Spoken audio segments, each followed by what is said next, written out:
it would be usual within Microsoft that if you asked a question, you would receive an answer. Is that fair, sir? No, there's lots of questions I ask I don't get answers to, but well over 50% I do. When you say that there are lots of questions that you ask people of Microsoft that you don't get answers to, do you mean you don't get any answer at all, they just ignore it?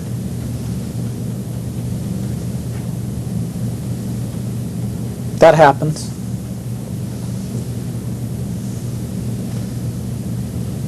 Has it happened from people with a sustained career within your company, sir?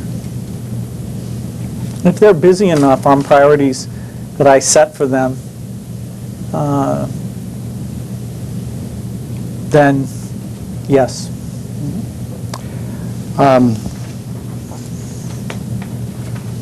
You're the Chief Executive Officer of Microsoft. Does Microsoft have a president? Depends on the time period that you're asking about. Some time periods, yes. Some time periods, no. Does it have one? Today, yes. Who is that? Stephen Ballmer. How long has Mr. Ballmer been president?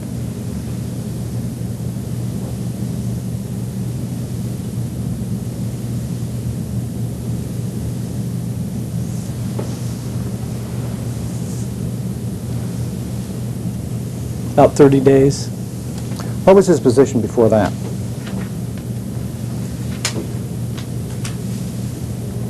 Executive Vice President. How long had he held that position? That's a good question. There's been an increase in the grand nature of titles over a period of time. Steve has been a very high-level executive for a long time, but I don't think I came up with the use of the term Executive Vice President until something, I'm not sure when I started using that term, when we used that term for his position. Is it fair to say that Mr. Ballmer has been a very high executive, to use your phrase, within Microsoft for several years? Yes. Did you ever ask Mr. Ballmer to provide you with information concerning Netscape's revenues?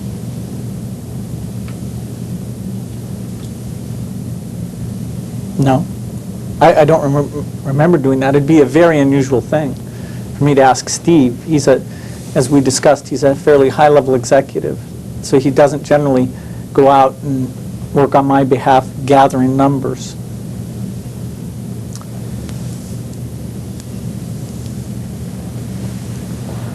Let me ask you to look at Exhibit 355.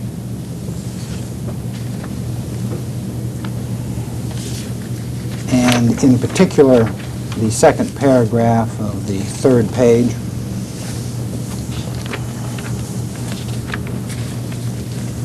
Which reads, quote, "Our business model works even if all internet software is free," close quote, says Mr. Gates. Quote, "We are still selling operating systems," close quote. "Netscape, in contrast, is dependent on its internet software for profits," he points out. You've testified as to the context in which this statement was made. Did you understand at the time that these words were used, that the publication of these words might well affect Netscape's business? Asked and answered. Don't think so.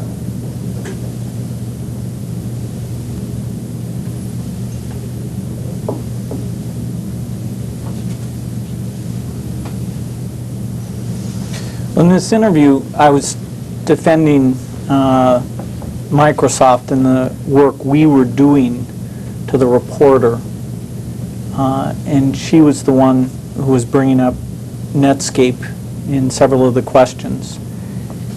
The last part there doesn't even seem to be a quote, so I'm not sure what I said actually. When you were talking to the reporter, you knew that it was likely that the reporter would publish at least some of what you told the reporter. Correct, sir? Yes. When you used the words with this reporter that are set forth here, did you understand that if those words were published, it might well affect Netscape's business? I've already testified I don't remember using those words. So trying to reconstruct my state of mind around using those words when I don't remember using those words is not going to be possible. Let me be sure I understand your testimony. It's your testimony that you do not remember making this statement to the reporter. That's your That's right. testimony. Do you have any reason to doubt that you made this statement to the reporter?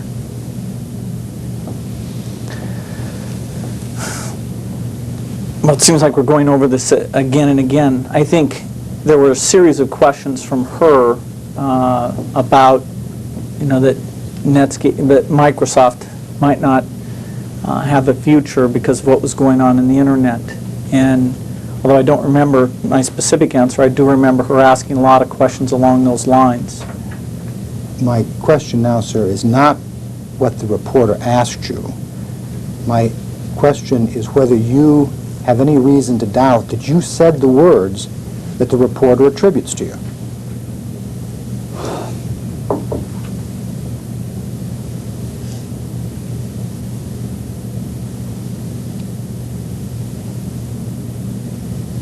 Do you mean the ones in quotes? Let's begin with the ones in quotes, sir. Do you have any doubt or any reason to doubt that you told this reporter in words or in substance that Microsoft's business model works even if all internet software is free because you were still selling operating systems? I don't remember saying that. Do you have any reason to doubt that you said that in words or in substance to this reporter in 1996? I'd want to go back and look at the transcript to find out if I did or not. My question is whether sitting here you have any reason to doubt that you said these words. I don't remember saying those words. I know that that's what you've said. Now I'm asking you a different question, which is whether you have any reason to doubt that you said these words.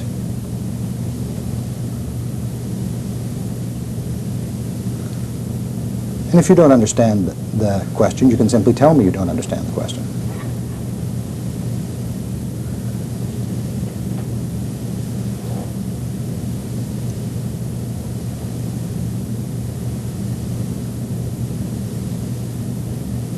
I'm not sure what my memory can hold except for knowing whether I remember if I said it or not. I don't remember not saying it. That's kind of unusual memory to have, but I think that's what you're saying. Is there a specific memory in my head when I go look up my memory where it says, I never said these words? And I don't have a memory of that either.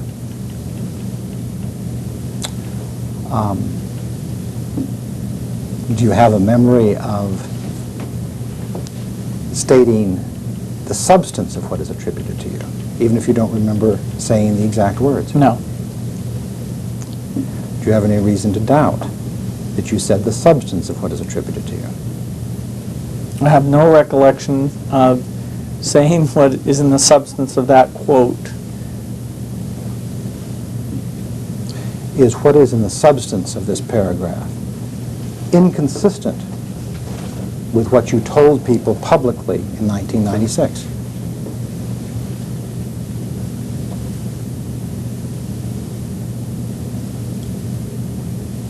I'm not sure. You're asking me to recall everything I said during that year and compare it for consistency with this particular sentence here? Move to strike. The answer is non-responsive. Well, I had an objection along the same lines, but I guess in this case the witness stated the objection. Vague and ambiguous. That's not a reason not to answer the question. as No, you it's know. fine, but I'm just saying So he I stated did, the objection. and I did answer. Read the which question is- back, please.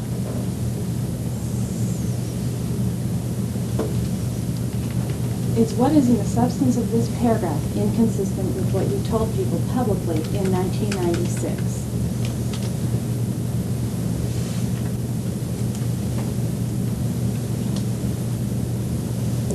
I think you're asking me to check for consistency with all the statements I gave during that 12-month period, and I'm not able to do that. Is what is stated in this paragraph, the second paragraph on page 3 of Exhibit 355, consistent with what you said publicly in 1996? Objection. Well, you'd have to understand the context of what her question, what she defined the word internet software to be when she was asking these questions. And sitting here right now, I don't know when she was asking her questions how she defined internet software. I'm sure I would have asked her what she meant by it in order to respond. But you don't remember what she said. Is that what your testimony is? I don't remember what in this context, she had defined what the term internet software meant. Is it your testimony that at the present time you simply don't know what this paragraph means? It's unclear to you. I think to understand, to decide if that sentence taken out of the context of the interview, if it's to understand what it means, you have to decide what you mean by the term internet software. So if you want to tell me a definition of internet software, then I can say to you, yes, this seems correct to me, or no, it doesn't seem correct to me. But my question to you, sir, is as you sit here now, you don't have any knowledge of what is meant by the term internet software in this quotation. Is that what you're telling me? I'm not sure what it was meant what was meant by it during the interview. There are many definitions you could have for that term, internet software. And as you look at this paragraph, which says, quote, "Our business model works even if all internet software is free," close quote, says Mr. Gates. Quote, we are still selling operating systems," close quote. Netscape, in contrast, is dependent on its internet software for profits, he points out. Now, is it your testimony that in that context, you do not know what is meant by internet software?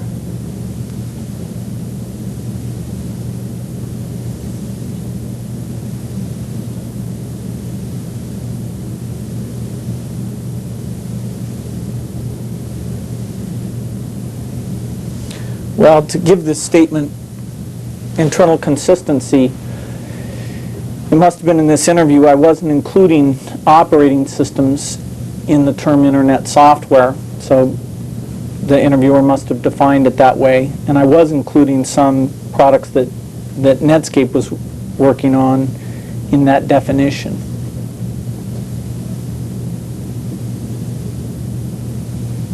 Browsers, perhaps, do you think?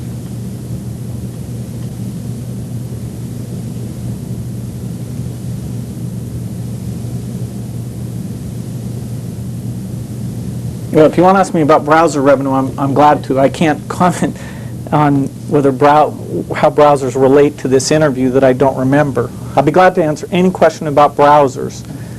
Well, let me ask a question about browsers, sir.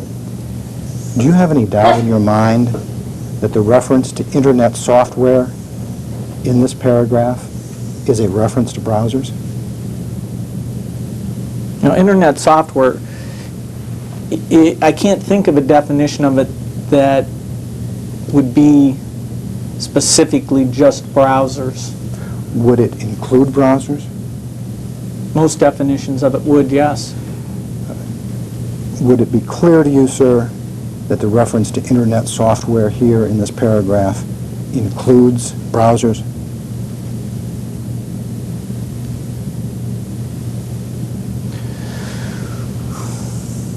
Well, when you talk about browsers, you have to think of different revenue streams. And it's not clear if in this interview that distinction had been drawn between the different potential revenue streams generated by a browser. When you say this interview, you mean the interview of you? That's right.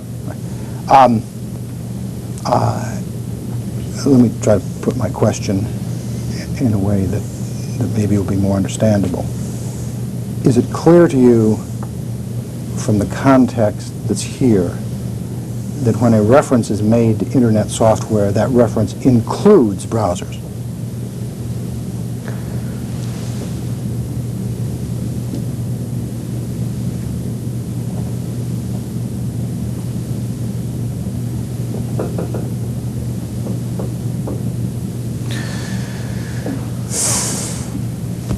Well, outside of the quotes, if you look what the author wrote, she seems to have a very broad definition of Internet software. She seems to be including electronic mail and groupware, perhaps even database. It looks like database is included in her definition. Move to strike. The answer is non-responsive. Mr. Gates, with respect to the quotation that is attributed to you, do you have any doubt that Internet software as used there includes browsers? If the distinction had been made about the revenue streams, then yes, it probably does. Probably does include browsers. If the distinction had been made about the different revenue streams. If the distinction had been made in this interview of you, you're saying? That's right. And it's your testimony that you just don't remember whether or not that distinction was made. Is that your testimony? That's right.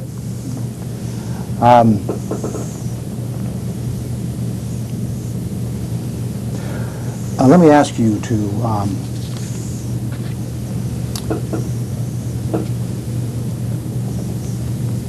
look at another exhibit. The one that I have just marked, 364. You have exhibit 364 in front of you, sir?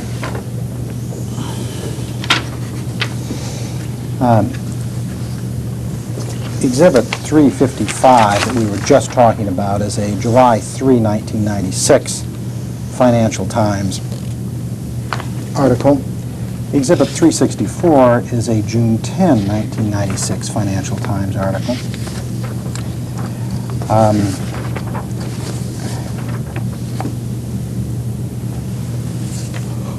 I'd like you to look on the fourth page, the first paragraph, and you can read as much of the document as you need to put this in context. But the paragraph that I'm interested in is at the top of the page, and it says, quote, "Our business model works even if all Internet software is free," close quote, says Mr. Gates. Quote, "We are still selling operating systems. What does Netscape's business model look like if that happens? Not very good," close quote. Did you say those words to this reporter, Mr. Gates? Well, you should understand we're covering exactly the same ground. I didn't give two interviews. This is all the same reporter, the same interview. So we can go through all of that exactly like we did. Louise Keogh is Louise Keogh. I gave one interview. Now, of course, the June 10th, 1996 article is written by two reporters. Correct, sir? And I've never met or given an interview to Hugo Dixon as far as I can recall. Well, let's see if looking at this article in any way refreshes your recollection. Did you say to a Financial Times reporter in 1996, quote, "Our business model works even if all Internet software is free. We are still selling operating systems. What does Netscape's business model look like if that happens? Not very good." Did you say those words I don't to a remember. Financial Times reporter? Mr. Gates? I said I don't remember. Did you communicate the substance of those words to a Financial Times reporter in 1996? Asked and answered. 3 or 4 times, just in the past 30 minutes. This is the first time that we've dealt with this paragraph or this statement. Testimony is that it's the same interview, and the quotation's an exact quote from the other one. It's not an exact quote from the other one. Well, let's compare. They look awfully close. They do look very close. And he seems, if you believe these reporters, to be saying very similar things, but they are not the same. Where do you see the difference? One just seems to have more words in it. Maybe my reading skills aren't working today. Well, one of the things that is different is in the one we're looking at right now, Exhibit 364, it says, as part of the quote, "What does Netscape's business model look like if that happens? Not very good." That quotation wasn't in the prior article. Now, maybe you don't remember saying that either, Mr. Gates, but I think your counsel will agree that I'm entitled to ask you whether you remember saying that. Well, the testimony was he doesn't remember saying these words in this interview. And what I then asked him was whether he remembered communicating the substance of what is stated here.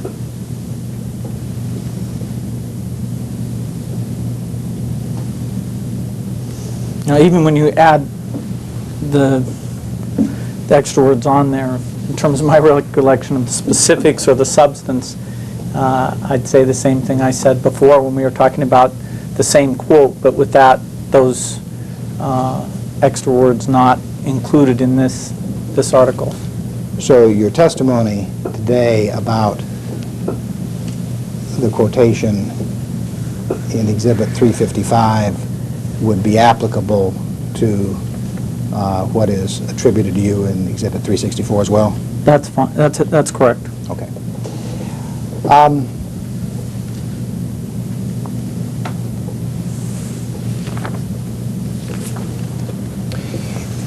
Do you have any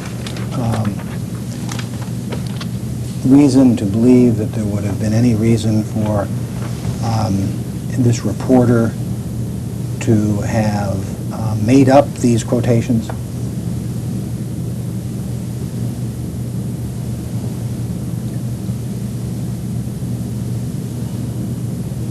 Didn't you already ask that?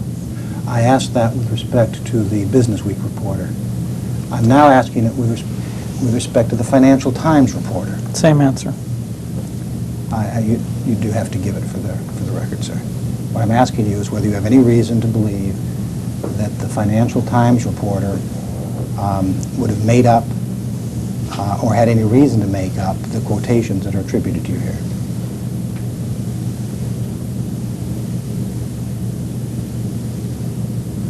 I don't think they're infallible, but I have no reason to suspect in this case that they made it up.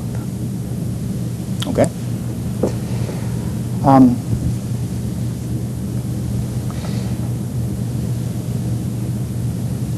Without regard to any particular article, in 1996, did you tell people publicly that Microsoft would do fine if internet software or browsers were free, but that Netscape would not do fine if internet software or browsers were free? What do you mean by internet software? What I mean is what you referred to as internet software in these various quotations. I'm afraid we're not going to be able to know what my state of mind was when I gave that interview. If you want to define it, I'll be glad to answer the question. Do I take it that your testimony is that you simply have no recollection whatsoever as to what you meant by these words in 1996? No, it wasn't what I meant.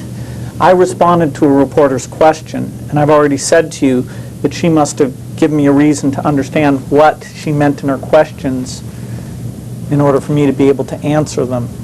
Do you remember asking her what she meant by those terms? I feel pretty sure I wouldn't have used the term unless there was some understanding of what she understood the term to mean. Why is that, sir?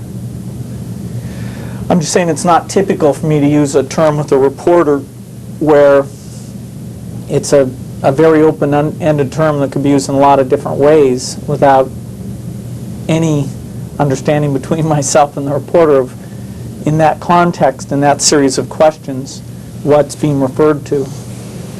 Well, I'd like to draw a distinction, if I could, between having any understanding at all, which could come from a variety of sources, and asking the reporter for a definition. Did you ask the reporter for a definition of what was meant by Internet software? All I can say, not recalling the specifics of the interview, is that it's very unlikely I would make a statement like that without some common understanding between myself and the reporter of what that term, which out of context is incredibly ambiguous, what it meant in the context of her series of questions. And just to be sure I understand it, what you're saying is that you don't remember what the definition was, and you don't even remember that there was a definition, but you believe there must have been a definition or you wouldn't have been using these words. Is that fair? There must have been a common understanding. I wouldn't say a definition. How would that common understanding have been arrived at, other than through a definition?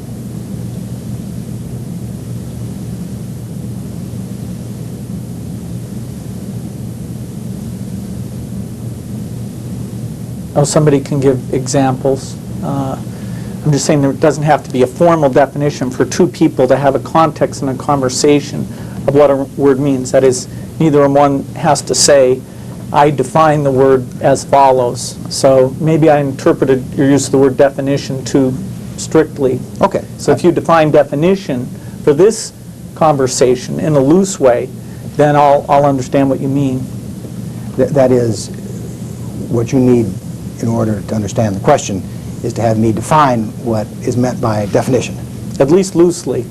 Well, what I mean by definition is what you meant by definition when you said that you wouldn't have answered this question unless you'd had a definition. Common understanding. I use the word common understanding, and I'll stick with that.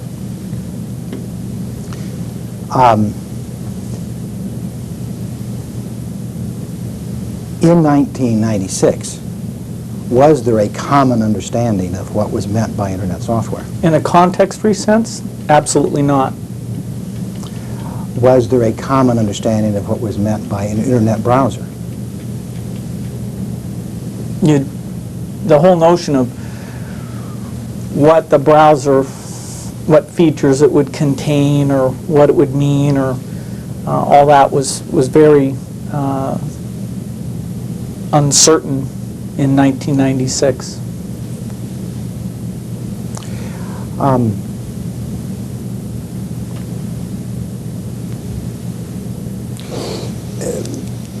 Let me ask you a different question. Do you believe that the publication of this article, and in particular the publication of a statement attributed to you, whether accurately attributed to you or not, that, quote, our business model works even if all Internet software is free, close quote, says Mr. Gates. Quote, we are still selling operating systems. What does Netscape's business model look like if that happens? Not very good, close quote. Do you believe that the publication of that statement affected Netscape?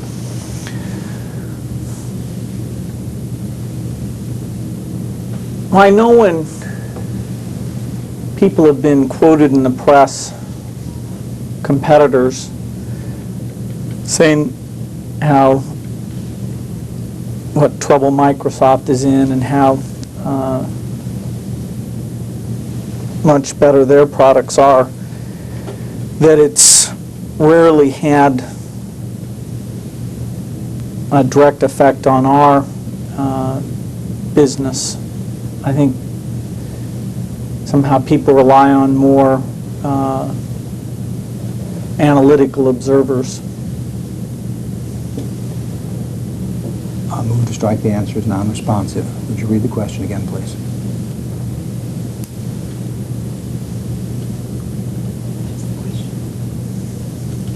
Do you believe that the publication of that statement affected Netscape? What do you mean affected Netscape? Are you telling me that you don't understand the question, sir? Yes, that's what I'm saying to you. Okay. By affected Netscape, I mean adversely affected Netscape. Like hurt their feelings, somebody cried, or somebody, in reading the article, smiled. Are you saying that you don't understand what I mean by adversely affected Netscape? No, I don't know what your criteria is. I think it's likely somebody may have read it and disagreed with it. Do you think it adversely affected Netscape's business prospects?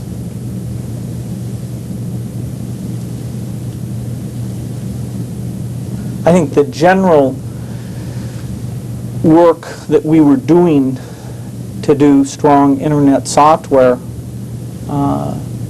had an effect on Netscape, but I don't think quotations like that had any direct effect.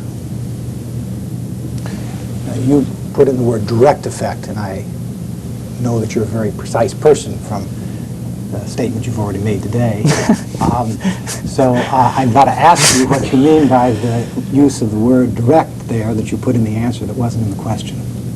What do you mean by Well, direct? I said earlier that there are